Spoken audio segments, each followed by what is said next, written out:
នេះខៅពីអីហ្នឹងនេះទៅជាកូនណាប៉ុន្តែគេចាំបានច្រើនណា4 អំអ្នកប៉ុណ្ណឹងឲ្យចាំឲ្យអ្នកមានអូធំណាស់ម៉ែពូមួយថាលក់ធ្វើកោះចាំម៉ែអាម៉ែចាំបានយូរចាំបានយូរមកចាំបានយូរហ៎អូនមកចូលមកចូលមកនេះនេះរត់តាមអាប់កោះខ្យល់កូនអត់អីអូនសុខបាយទេជួយនៅលោកកោះខ្យល់ហ្នឹងមែនហ្នឹងហើយមីងនិយាយរួមទៅទុកមីងសុខបាយមីងអូមីសុខបាយអាក្មួយ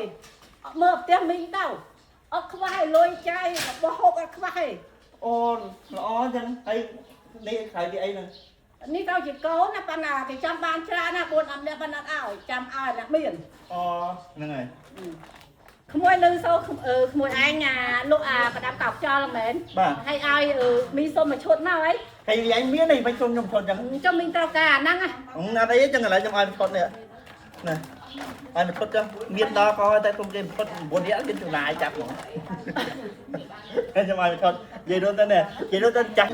តែគាត់ប្រសាខ្យល់ចាប់អីគាត់មានឈុតចុះខ្យល់ចាស់នេះមួយស្រួលហ្មងនិយាយរួមទៅងាយស្រួលយើងអាចចុះក៏បានទុកក៏បានអញ្ចឹងណាគេមានឯងយកថា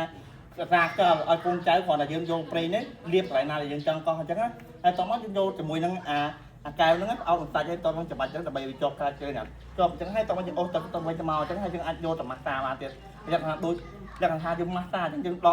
កឡើងអញ្ចឹងលក្ខណៈថាស្រួលខ្លួនហ្មងអញ្ចឹងឥឡូវខ្ញុំជូនញ៉ៃឈុតអីអញ្ចឹងណាយកទៅពេលញ៉ៃសាខ្យល់អីអញ្ចឹងណាអរគុណហើយតោះបាទអរគុណយកប្រេងមកចាក់នេះចាក់មកនេះរបៀបចាក់មកនេះហើយយើងលាបអញ្ចឹងមកនេះបងប្អូននេះលាបអញ្ចឹងណាហ្នឹងហើយហើយតោះមកយើងចាប់យកអាកែវនេះនេះអត់កន្លែងយើងចាប់ក្បាច់គូតនេះក៏ជាប់បងប្អូនចុះហើយយើងចាប់មកនេះអូស្នំចឹងវាជុកសាច់ចូលយើងអាចយកទៅជុកបានដូចគឺម៉ាស្សាអញ្ចឹងវាហមណាហើយធម្មតាយើងស្នំយើងស្នំគេនិយាយរួមទៅជុកកោះចោលលេខ1ហ្មងបងប្អូន